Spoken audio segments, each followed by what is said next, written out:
Buenas tardes para todos. Bueno, me presento yo primero, que soy yo no soy tan famoso como Santiago Tobón. Entonces, mi nombre es Camilo Acosta y soy profesor en la escuela, en el Departamento de Economía, en la Escuela de Economía y Finanzas. Y hoy tenemos como invitada a Eunjee Kwon de la Universidad del Sur de California, que recién aceptó un trabajo en la Universidad de Cincinnati, está acabando su PhD allá en California. Y hoy nos viene a hablar de cómo las mejoras en los medios de transporte en el tren de alta velocidad en Corea del Sur ayuda a reducir este gap de salarios de entre género. Perdón por la traducción tan mala. Entonces, algunas reglas para la audiencia. Eunjee va a tener los 10 primeros minutos de su presentación sin preguntas, entonces ella va a poder avanzar en su presentación. Ya después del minuto 11, siéntanse libres de interrumpir y preguntar o alzar la mano y hacer la pregunta. O si no se sienten cómodos de pronto hablando en público, la pueden escribir por el chat y yo interrumpo a Eunjee. Obviamente esto es cierto, hay que manejar el recurso escaso que es el tiempo, entonces tenemos igual hasta las 6:40, 6:40, si hay pocas preguntas, si hay muchas preguntas en el medio, podemos expandirlo hasta las 6:50. And so now I'm going to switch to English because our presentation is going to be in English. So yeah, so I was telling you, like Eunjee is doing a lot of work in the frontiers of urban economics, especially mixing transportation improvements with labor market. She's also studying zoning regulations and city structure. She recently had a paper about like working from home and how is that affecting the city structure. So she's doing a lot of like nice, interesting work. She just finished her PhD at the University of Southern California, and she's going to start in the University of Cincinnati this fall as an assistant professor of economics. And we're happy to have you here, Eunjee. So the floor is yours, and welcome. Thank you for being here.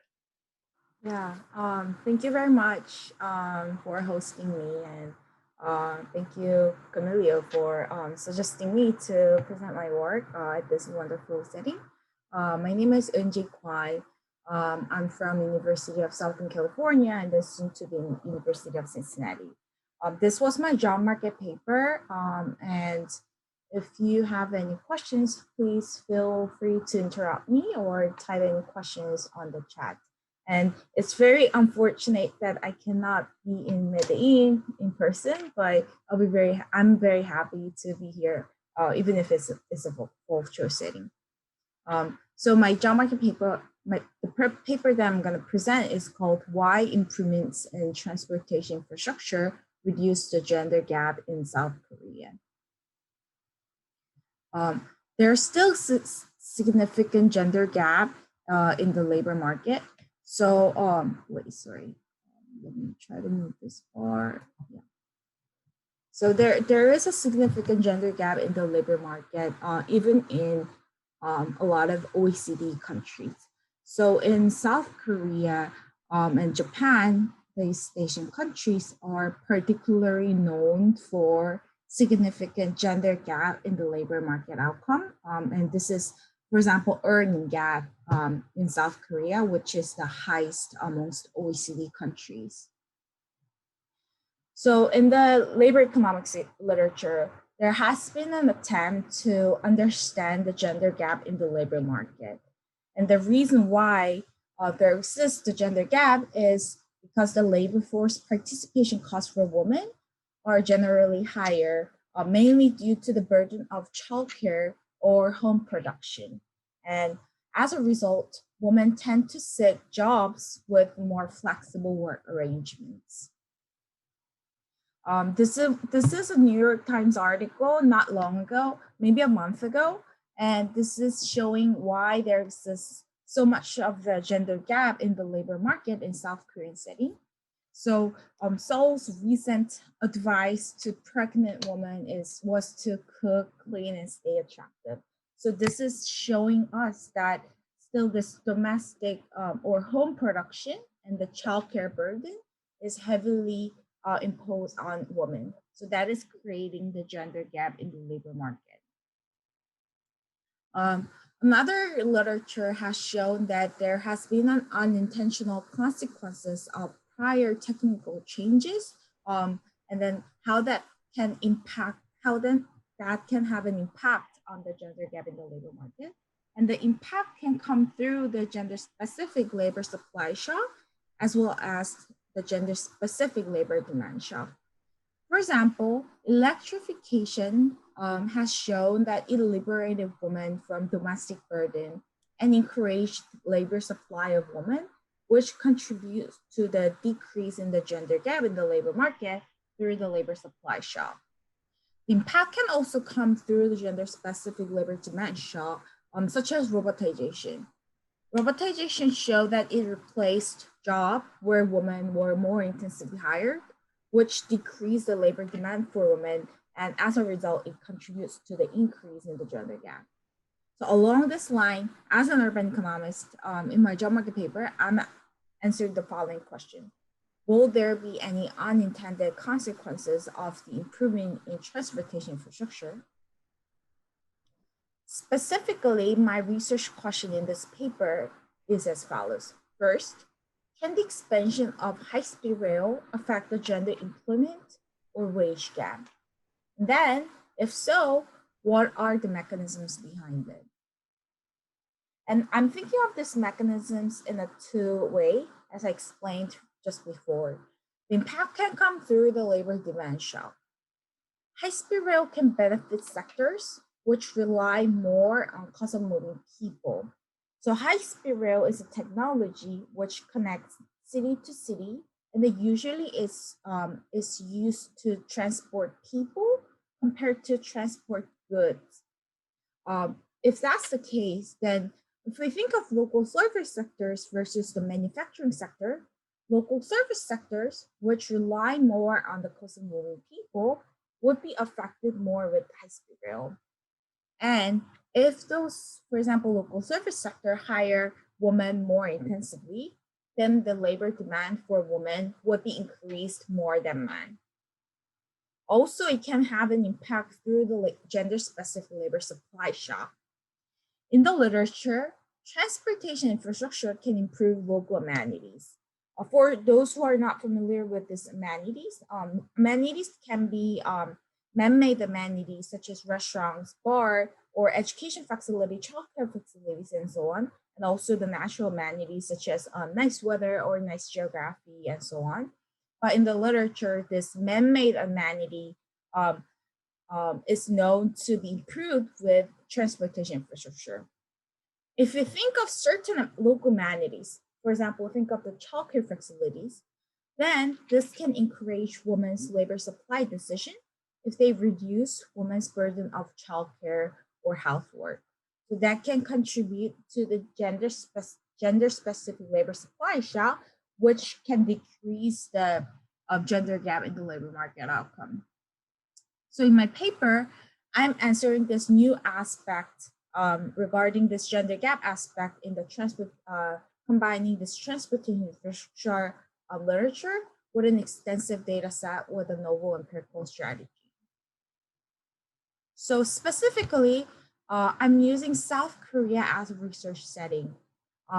For those who are not familiar about South Korean context, South Korea at this point is pretty well developed country with GDP per capita of above $30,000 per year with a 51 million population.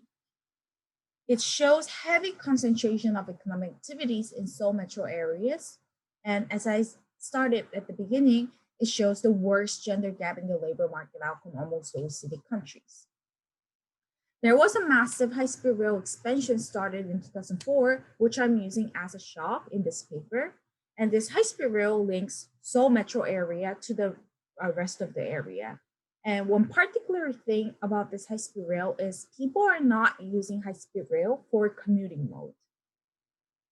The empirical analysis to understand the impact of high-speed rail on this local gender outcome is as follows. So I'm going to shortly introduce the spatial gender equilibrium model with gender segmented labor market. Then I'm going to causally identify the impact of high-speed rail on the gender gap gender gap in employment and wage with historical variable stations as instrumental variables. Then I'm going to structurally decompose the high-speed rail's impact through the labor demand and then the supply channel to see what are the driving factors behind these changes. The preview of findings are as follows. With high-speed rail, I show that first people move from Seoul to non-Seoul area to live and work there. And the land price increases in non-Seoul areas with high-speed rail. And more interestingly, for my focus of my drama paper, reducing transportation cost reduces the gender employment and wage gap. The mechanism behind it is as follows. As high-speed rail solves urban amenities accessible to people in non-Seoul areas, non-Seoul area with its cheaper real estate prices becomes more attractive place to live. And the gender gap, the decrease in the gender gap is coming from first increase in the female labor demand. High-speed rail benefits female-intensive sectors, local service sectors, for example, more than the male-intensive sectors, for example, the manufacturing sectors.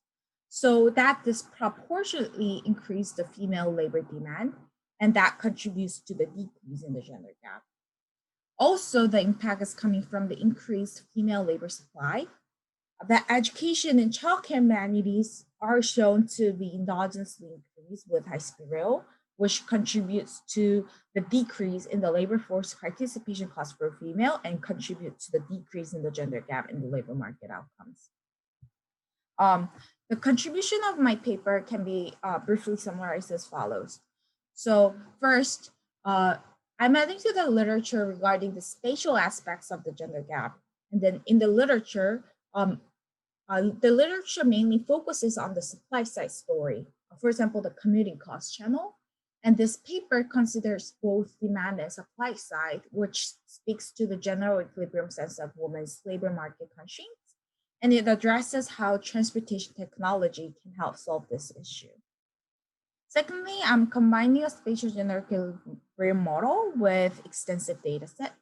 And previous evidence on the quality of life and then the gender differences in the labor market has been limited.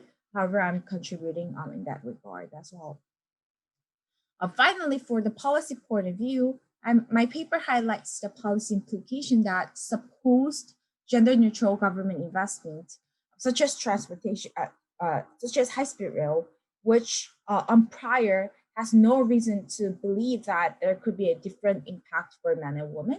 However, according to my analysis, that seemingly gender-neutral technology can have significant impact on the gender gap. And also, policymakers should consider both labor demand and supply constraint when addressing gender gap related issue. This was my short introduction. Then let me pause for a second to see whether there's any questions.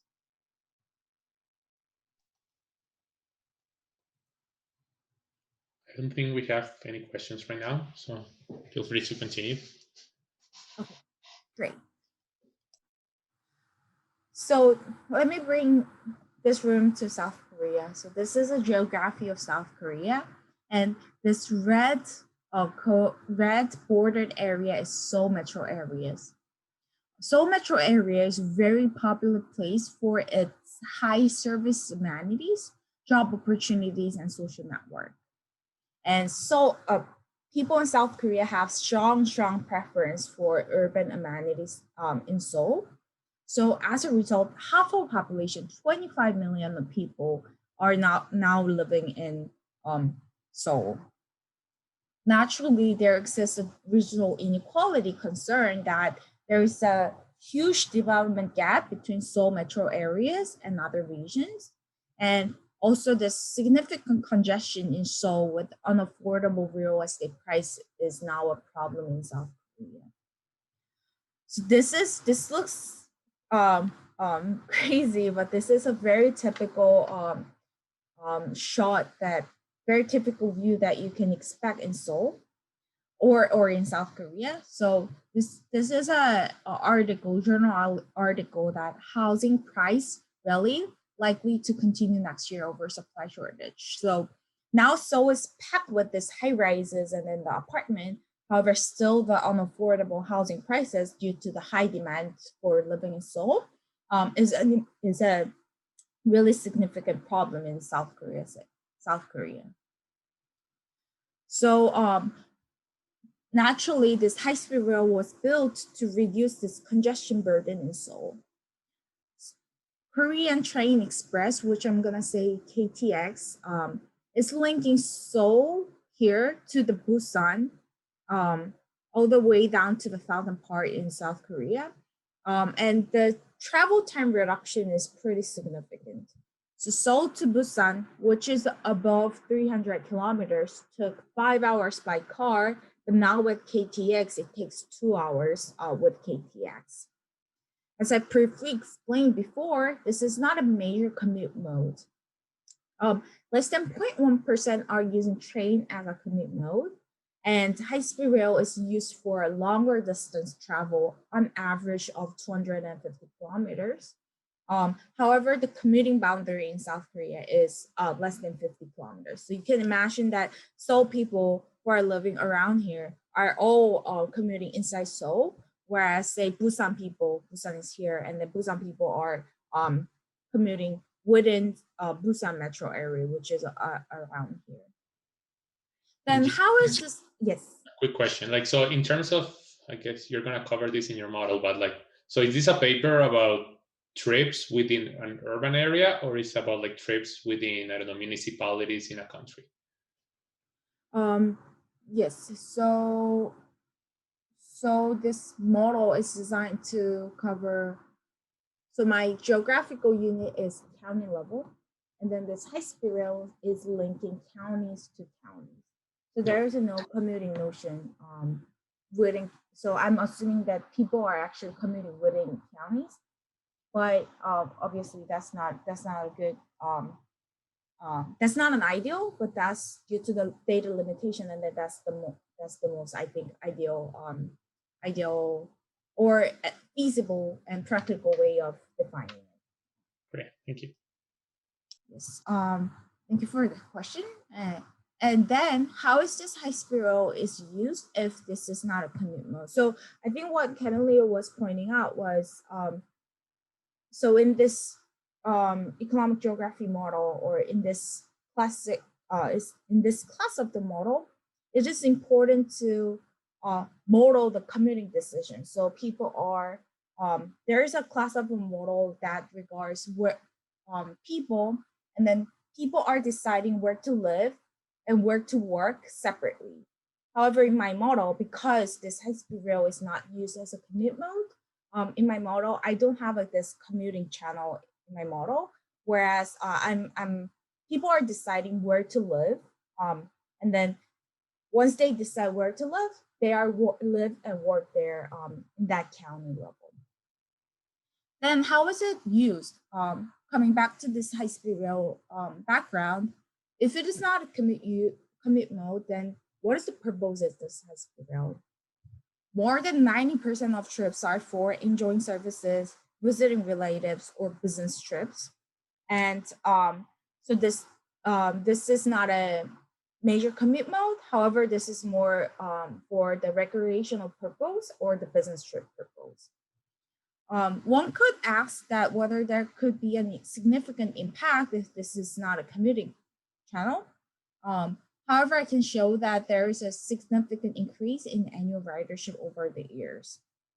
So in 2004, high-speed rail was first started to operate, and then all the other transportation modes, such as non-high-speed rail train or car or buses, were the major competitors, say, for high-speed rail. And before 2004, this non-KTX train was one of the main source to travel across the border, travel across cities. However, starting from 2004, there has been a significant increase in the high-speed rail ridership, and particularly from 2010, the ridership has increased significantly, and that is driving the increase in the movement or trade flow of the people across the region. Me? Yes. Sorry, can I ask you a question about that? I mean, I don't know the context in South Korea, but I think in other countries where high-speed rail was introduced, it sometimes replaced other types of train, like regular trains. I don't know if this was the case here, and that's why you see like a change in, because it seems like people switch from one mode to the other, right? So I wonder if it's if they were forced to or not, or they willingly. So that's a good point, but I would say I don't have a really direct evidence, but I would say people naturally switch from this old railroad station to the high-speed rail. So from the this, especially this earlier period, because high-speed rail is a is sort of the product differentiation, because high-speed rail provides faster speed. However, it's at the same time expensive. So some people would take this cheaper train with long distance travel. However, some people would take to high-speed rail because it's faster. However, it's expensive. So at the very beginning, it was coexisting. Two transportation mode were coexisting as a product differentiation, but naturally, as high-speed rail gains more competitiveness in the market, people started to switch over KTX. People started to use high-speed rail more than non-high-speed rail train, if that makes sense. Okay. And can you observe if this increase in movement is mostly maybe women that had a higher opportunity cost of time? Oh, that's a good point. I think with this data, no, this is just a annual ridership, but there should be another data that I might be able to observe it. Yeah. It could be interesting that maybe those extra 20,000 commuters, well, like how many are women and how many are men? Right. That's a good point. Eugene, I have a question. I'm still thinking about the mechanisms, and this is just like a clarifying question. So, so you are, because the railroad is not used for commuting, but for like visiting and enjoying amenities. So what you are saying is that traveling to non-Seoul areas increased, therefore the demand for services and products offered by those areas increased, and those that were benefited were the industries where women work. And that's why the gender gap decreased. Correct. Yeah. So the gender gap decreased in non-Seoul areas, not in Seoul. So that's one big chunk of the story, and then the other big chunk of the story is there is a endogenous improvement in local amenities with high-speed rail train, which helps women to reduce their childcare burden and then join the labor force. So this is the demand and then the supply story combined. So in my following, thanks for bringing that out, that in my following slide, I'm gonna heavily investigate the differences between Seoul and non-Seoul, and then the differences regarding this, what is the driving factor behind it? If this both demand and then the supply is affecting the women's labor market constraint, then what is the driving factor behind it? So I'm gonna the whole presentation from now on is try to explain the exact mechanism that you're describing. Okay, thank you. So before I really jump into the model, let me give you the brief explanation why there exists so much of the gender gap in the labor market. So this, for conclusion, this is related to the marriage market concern, as you can easily expect.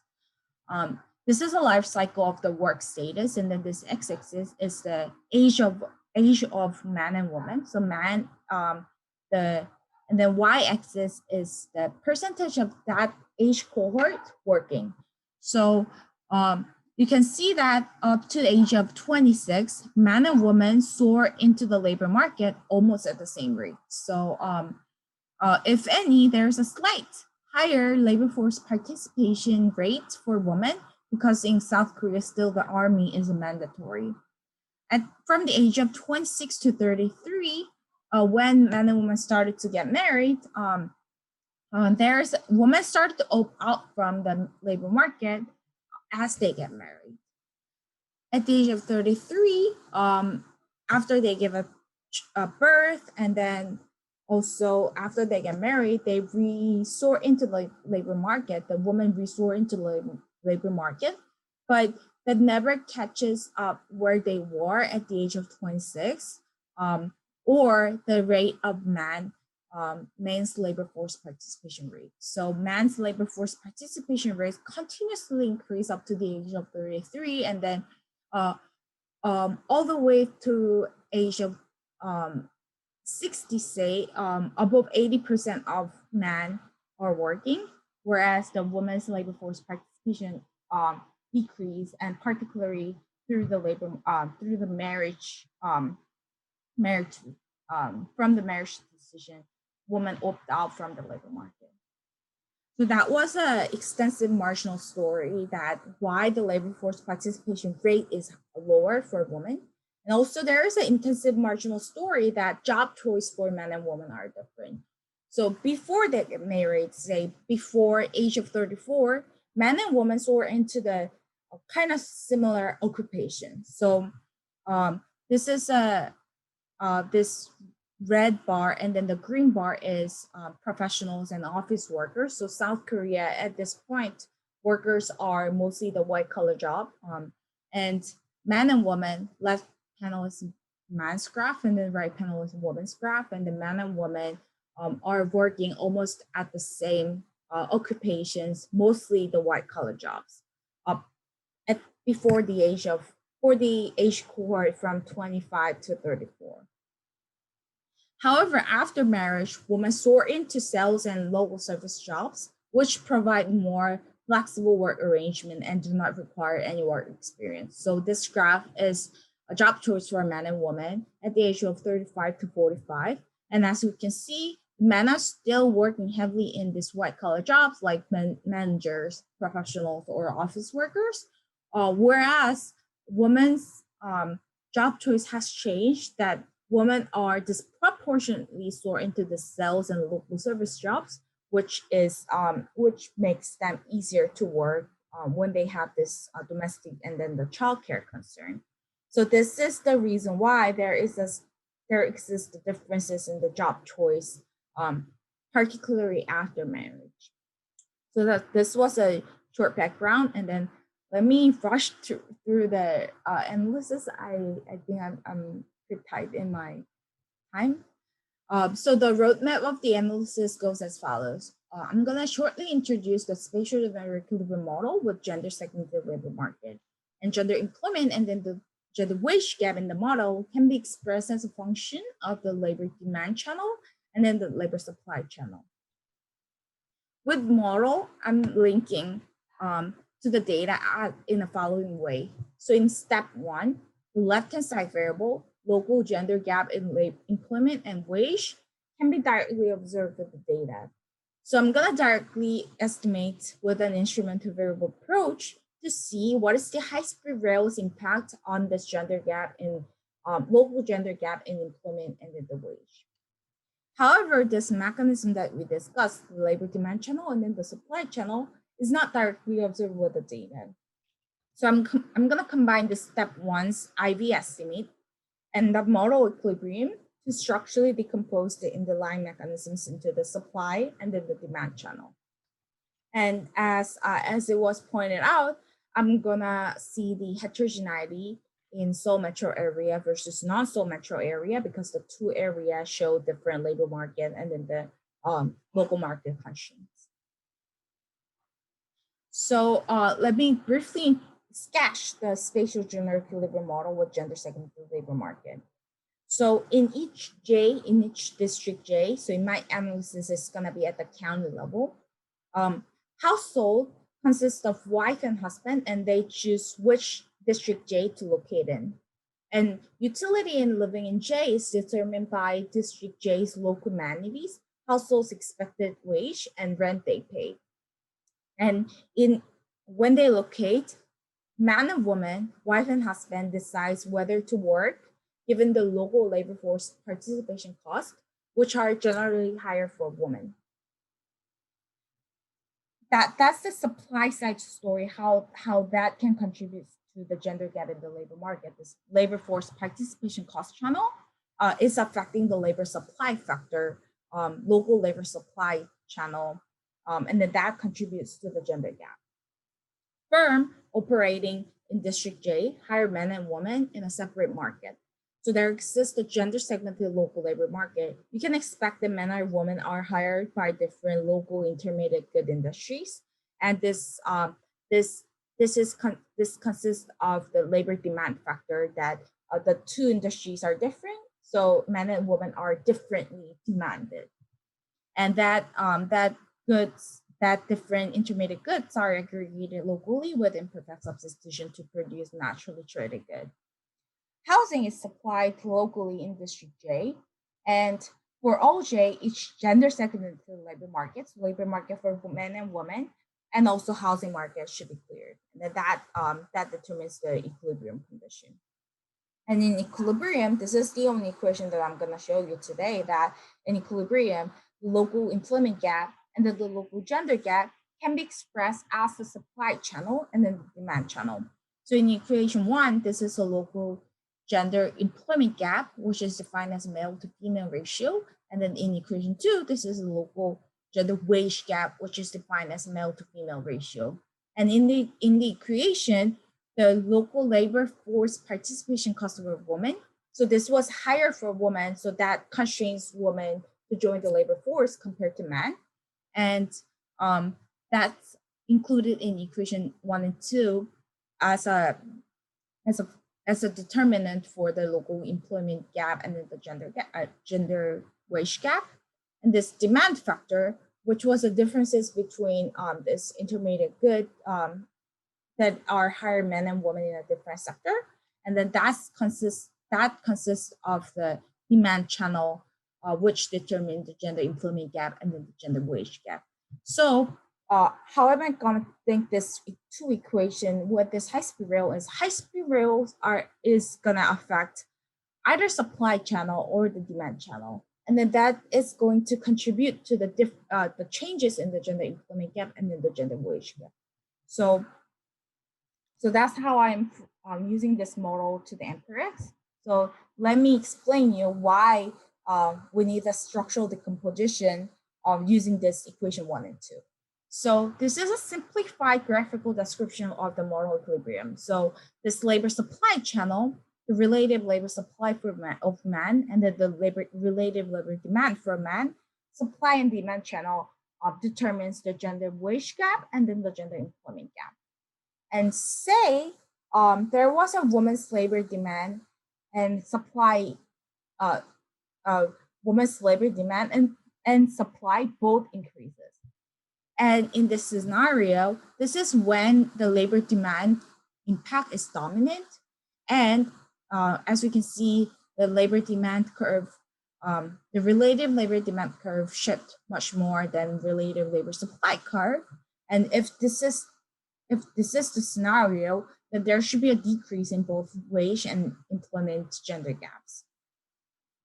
However, even if there was a woman's labor demand and then the supply increase, if supply impact is dominant, so in this scenario, the relative labor supply of men decrease so much, meaning that the relative labor supply for women increase, then if this supply factor is dominant, then there should be a decrease in the gender employment gap, but the gender wage gap could increase.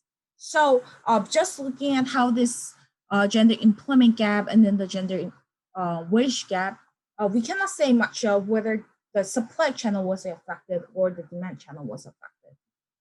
So so that's why where the structural decomposition is useful, that from the equation 1 and 2 that I just showed you, let's take log and take derivatives with this high-speed rail.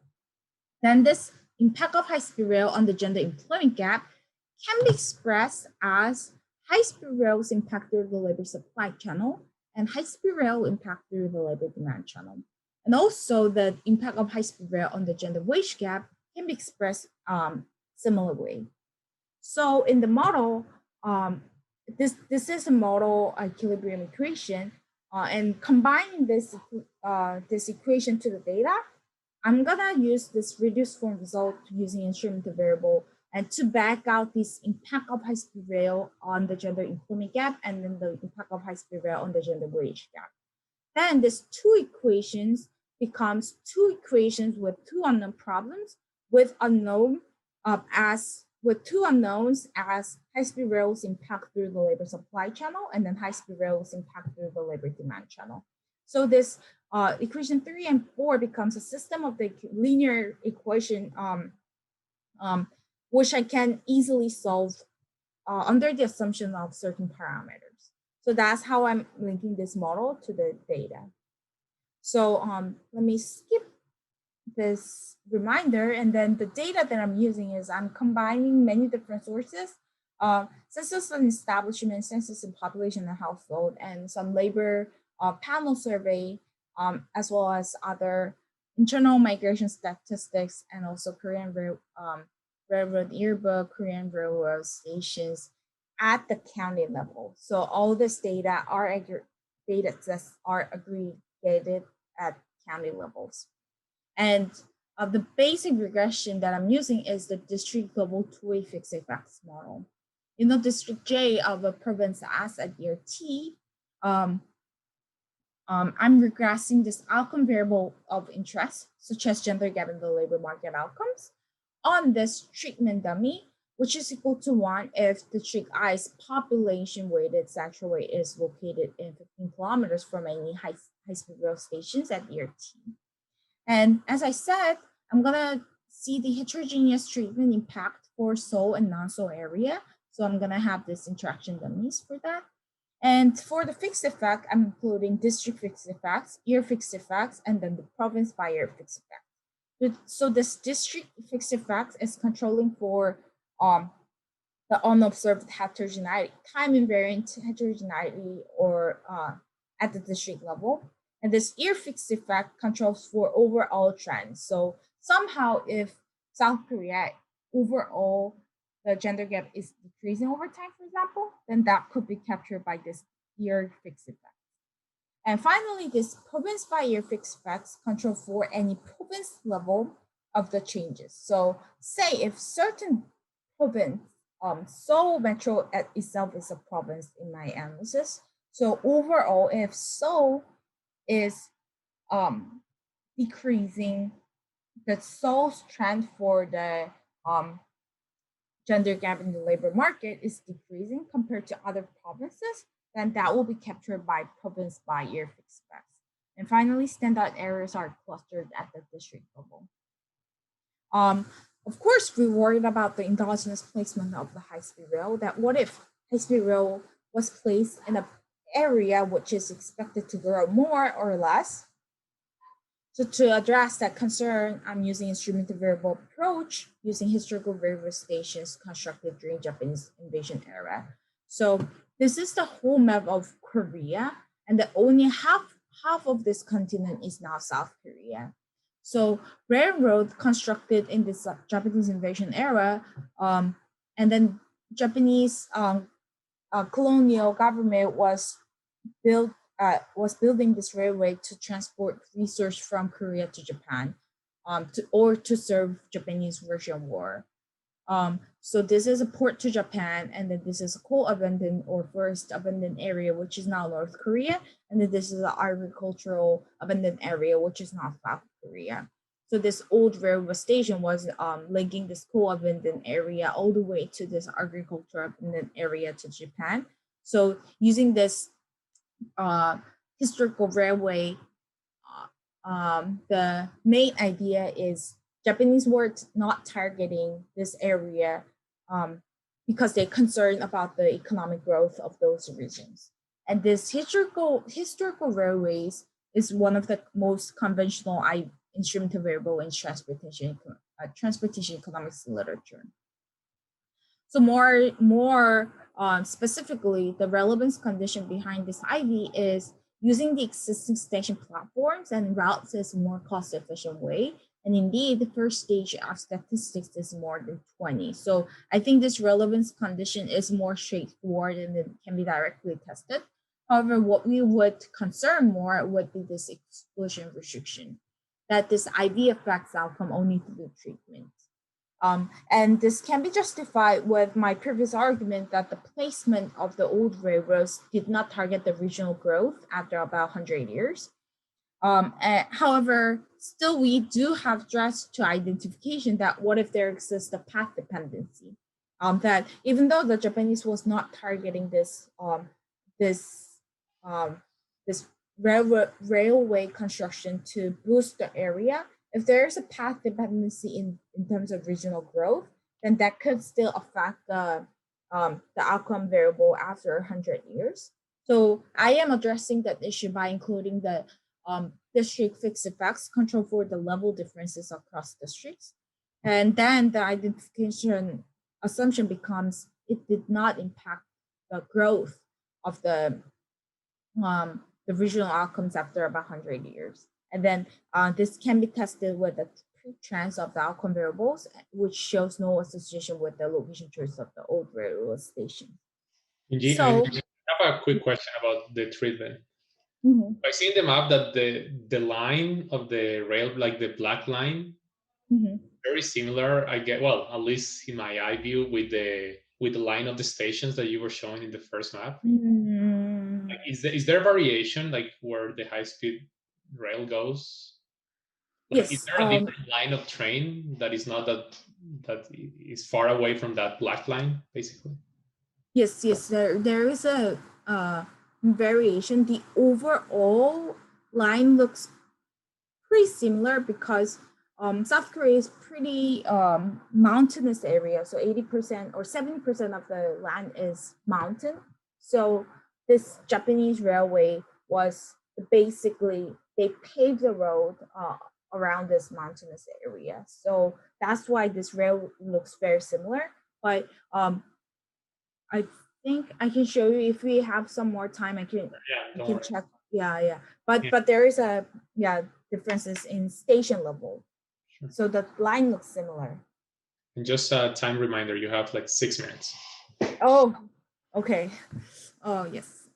So let me not go through this the specifics of the table, but I can show that the impact of high-speed rail on the population and employment is as follows. So with high-speed rail, the non-Seoul area increased their population and employment, and in Seoul area, there was a decrease in population and employment. So what this showing is high-speed rail leads to the decentralization of the economic activity, that population and employment reduce in Seoul, and non-Seoul area, the population and employment increases. So people move from Seoul to non-Seoul to live and work there.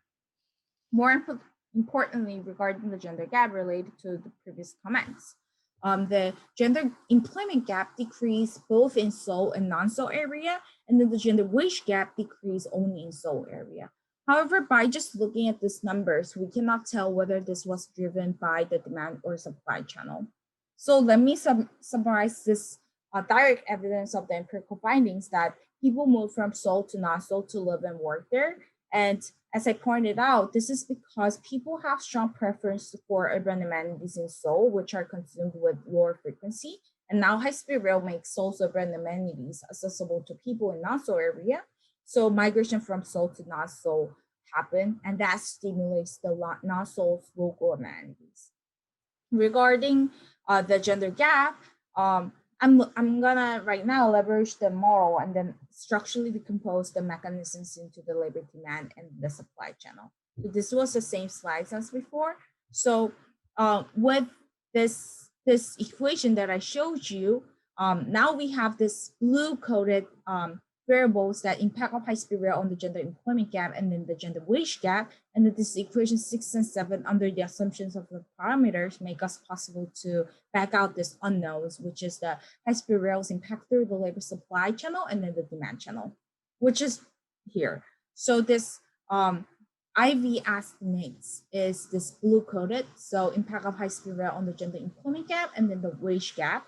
And then this combining that IV result with the model, I can back out this impact of high-speed rail on the labor supply channel and then the labor demand channel. So one thing to note is the labor demand and then the supply, if you believe this result, the labor demand and then the supply are both important in both so and not so.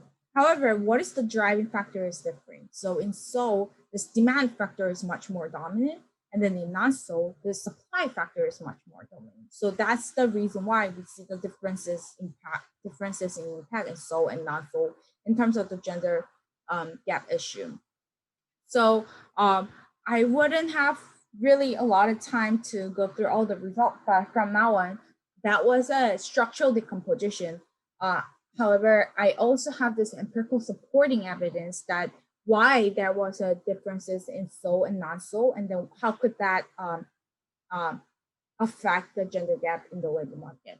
So for the demand channel, I show that there was an increase in the labor demand for women, and there was a heterogeneous impact of high-speed rail across sectors.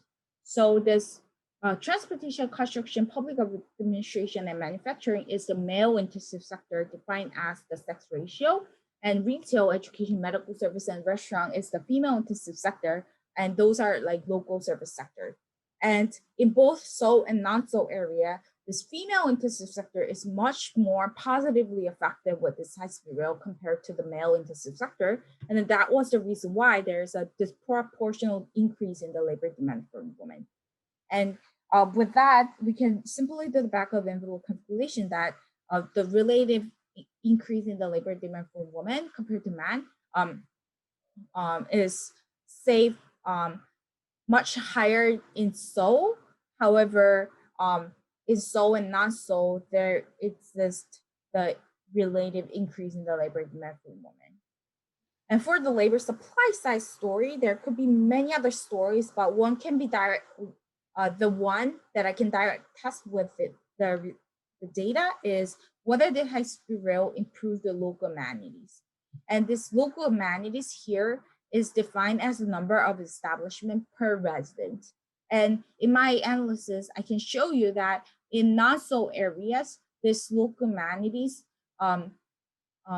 has improved much more with high-speed rail than so areas, and particularly this education and childcare facilities that's improved a lot in non-so area, which helps women by reducing the burden of childcare and childcare. So that's coming from that's the labor supply factor, which is contributing to the decrease in the gender gap in the labor market. So let me, this will be my concluding remark regarding this cost benefit analysis. The engineering perspective. So this is just the general suggestion to how to think of this cost benefit of this high-speed rail. From the engineering perspective, it will take 33 years to roughly cover the initial construction cost just through the operation profit. So, however, on the top of that, in my paper, I show that there is an economics perspective that high-speed rail improves the unequal development across spaces and reduces the congestion burden in so metro areas. And also it leads to the reduction in gender gap, which is an intangible benefit for high-speed rail. So regarding how to measure this two aspect is very important in understanding the cost benefit analysis for high-speed rail.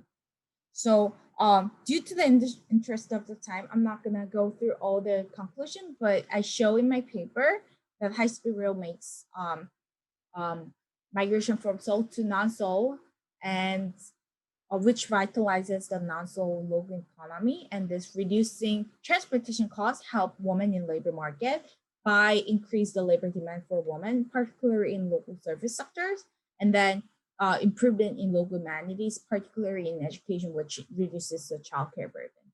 So yes, this is all I have for now, and I'll be very happy to take any questions and the further discussion. Okay, thank you, Eunjee. Great presentation, very interesting. Gonna let the audience talk if anyone has any questions for her.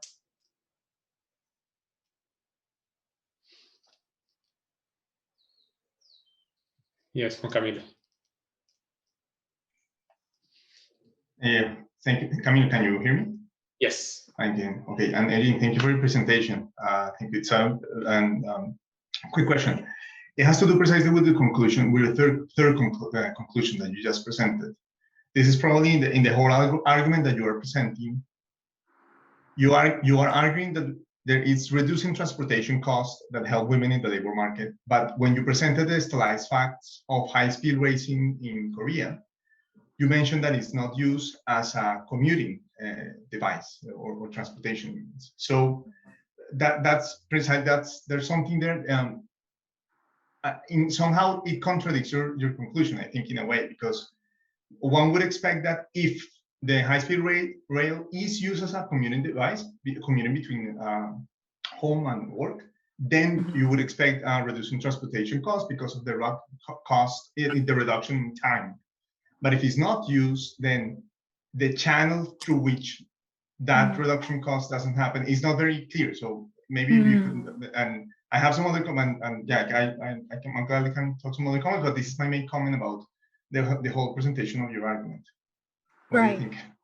Yeah, great point. And then that's why I emphasize a lot from the beginning that this was not used as commute mode, because the prior, if I started to talk about the gender gap and then combining that with the transportation infrastructure, then immediate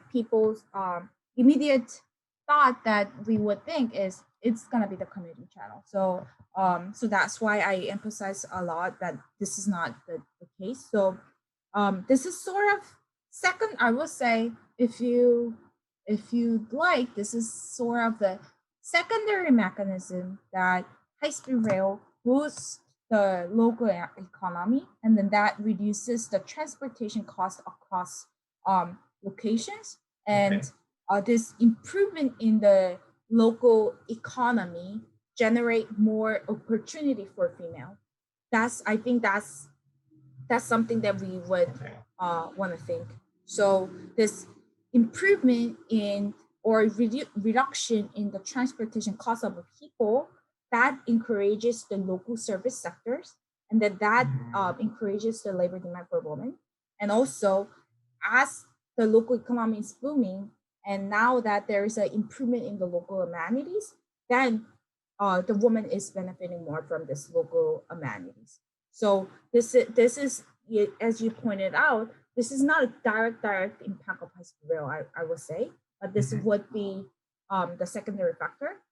And I imagine that if there's an additional commuting factor, and there is a growing literature evidence that the commuting cost is accounting for, say, 10% or 20% of the gender gap in the labor market. So if this were used as a commuting channel, then we would have expected that there would be even more increase or even more decrease in the gender gap in the labor market outcome. So that's why I was trying a lot to separate those two channels, but certainly this is really, really important. The commuting channel is a really important factor in the transportation infrastructure literature. By my paper. No, good. Thank you for the clarification. The way you just presented the argument, it's more. It's now I see it. Now I see it. It's more direct and done. So it's a matter of improving the local economy, especially service sectors, which hire more women in the local economy. Okay, thank you. Yeah, but yeah, thank you for the presentation. I will send you an email with an additional idea, for not taking most of the time. But thank you. Thanks. Yeah, thank you very much. Okay. Camilo? Yes. Back to you. Anyone else to ask? Let's see. Okay, so I have a couple of questions, but I didn't want to create a negative externality here. So do you know if this is a story like the non-Seoul areas, the non-Seoul effect, is like close to Seoul or around Busan? Like, is this like a surrounding story, or is this like a system of cities kind of story? Have you checked they're breaking the non-Seoul into, I don't know, like places 100 kilometers, like 50 kilometers close to Seoul, or something like that? So I did in my robustness check. I should have done that. Yeah, I thought of it and then I didn't do it. To be very honest, so I did some analysis without. So non-Seoul area also has some cities. So like Busan or the third tier city like Daegu or Gwangju. So I did some robustness check by removing those big metro areas in non-Seoul and then see whether the result holds. And then that's something that I show that the results are the same. So this is not just driven by the big cities in non-Seoul areas.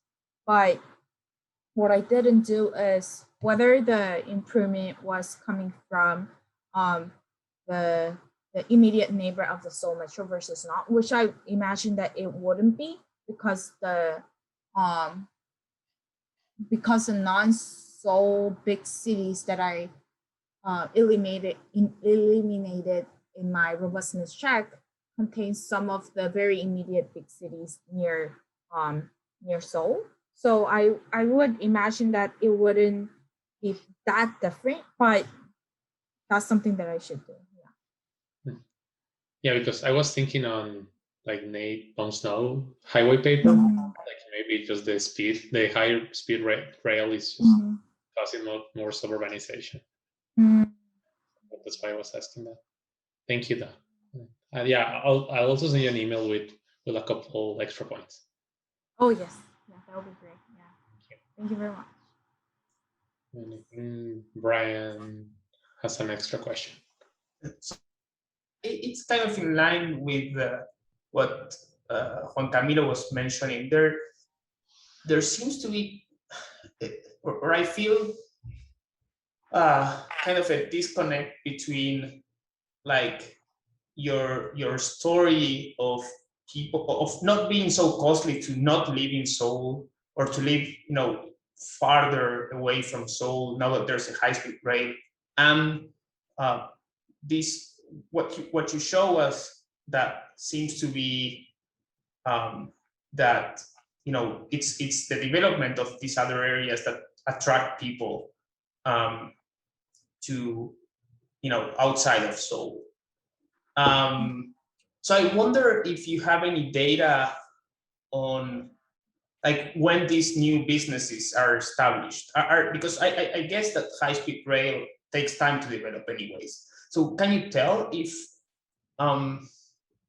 like these businesses maybe not open, but maybe start to or ask for I don't know, some kind of permit or something like that before the train is implemented, before the high-speed rail is there? Because otherwise I don't see exactly how you can tell apart one story from the other. My point is that there seems to be two stories there going on. Like first, what you say that people can live outside of Seoul and then travel to I don't know if there's any concert there, it's cheaper and faster and everything. And then there's this other story of people moving because these other areas are now nicer or better. So I wonder if you have any way of telling those two stories apart. So I think in my other data, I think your question is pretty tricky to answer. So you're asking that whether this is a chicken or egg problem, that whether this high-speed rail links those areas which are started to boom before already, and then that's maybe that could be some spurious estimation results that I'm capturing right now. So I think I can partially answer the question but not a perfect way. But I show that how this number of establishment changes with this high-speed rail, and it's showing pretty robust result as I showed you in the population and employment regression results. So I am with that. If you believe my instrumental variable story and then the strategy, I am seeing this direct causal impact of high-speed rail on the establishment, the number of establishments. So I think I am uncomfortable saying that this high-speed rail led to the improvement in the local outcome, but it's, I don't know whether that would satisfy what you would want to see. Am I answering your question correct? Yeah, no, I think it maybe it's mostly a matter of framing the story a bit. Just like sometimes I felt like you stressed this idea of reducing the cost of living outside of Seoul, whereas then there doesn't seem to be any way of comparing how that cost changed or yeah, it's mostly that. I mean, it's just I guess a framing issue mostly, or motivation. Yeah, I think I need to. It's a very subtle question, I think. So let me think more on that, and then yeah, thank you for the question. I need to revise my job market paper from now on, so that'll be very useful comment to really resonate my whole framing. Yeah, thank you very much. Yeah, unfortunately, we are out of time. So thanks everyone for coming here today. Thank you, Eunjee, for presenting this nice paper. I think, well, at least myself, I learned a lot from it. And yeah, so I guess we'll see you 2 weeks from now, because I don't think we have a seminar next week. But everyone is welcome to come 2 weeks from now. And have a good night, and Eunjee, you have a good day. I need some sleep, but thank you very much for hosting me, and then it's good to see Camille's old face and then also the new people. So and if you have any questions or further discussion that you want to continue, please feel free to drop me an email and just find me on Google, I guess. Yeah, thank you very much. You're welcome to come here to EAFIT whenever. Oh yes. I saved the money. So right after my job market, I really wanted to travel Latin America. So I saved the money, and then I was like, okay, I'm gonna come to Colombia again and then Medellin for sure, and visit some of my friends there. But yeah, the COVID situation is not allowing me to. But yeah, I'll be happy to drop by the department sooner than later. Yeah, that's great. Yeah, okay, so bye everyone. Have a good night.